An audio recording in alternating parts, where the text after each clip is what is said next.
calling you to a new place. He says, Abraham, I want to bless you. But there's something that you have to do. What is that? He says, Abraham, I need you to go. I need you to leave your country. Go from your country and your kindred and your father's house. Did you read that?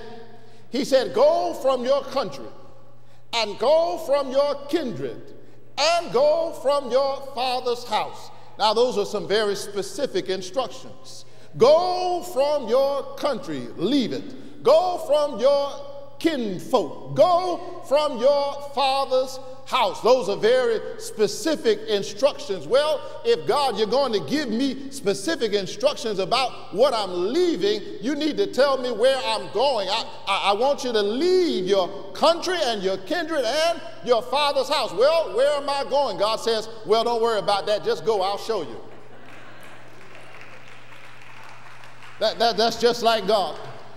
That's like the strange ways of God, to be very specific about what we're leaving, but not terribly specific about where we're going. Anybody here ever been somewhere in the middle of nowhere and everywhere, and you'd rather be anywhere but there? But somehow God was moving in your life. You didn't know it then, but now in retrospect, you know that God had something special in mind. You didn't know why you had to leave that job. You thought that job was the best thing that could ever happen to you, but one day you lost that job, and what seemed to be a setback was actually a setup for a comeback. I wish I had 5 witnesses in here who know that where you are right now is not what God has in mind. He says, I want you to leave, and then I want you to go to a place that I will show you. Well, church, God is trying to tell us just a few things this morning, and then I bid you adieu. First thing he's trying to tell us is that our lives are not our own. I said, your life is not your own. You belong to God. You don't remember anything else. I want you to get that in your spirit and get that in your heart this morning. Your life does not belong to you. It belongs to God. And maybe the reason why your life is in such a mess is because you're busy trying to fix it, and you've yet to come to realize that it's not yours in the first place. You wake up in the morning with your agenda. You wake up with your long list of things to do.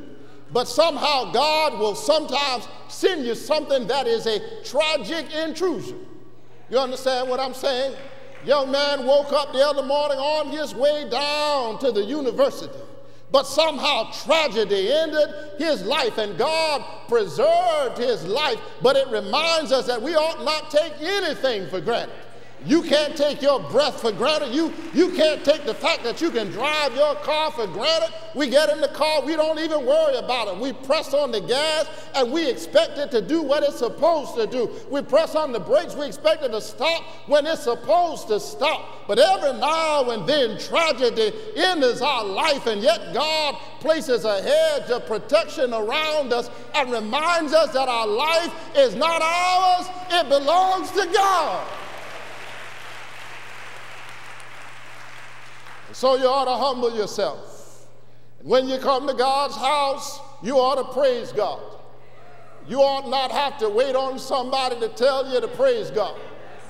The psalmist says, know ye not that it is he who has made us and not we ourselves.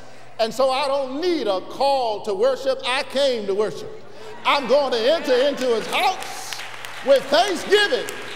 I'm going to enter his courts with praise. And if you don't want to be interrupted, don't sit next to me, because I don't need a call to worship. I came to worship God, the God who kept me all week long, the God who holds me in the palm of his hand. My life doesn't belong to me, it belongs to God.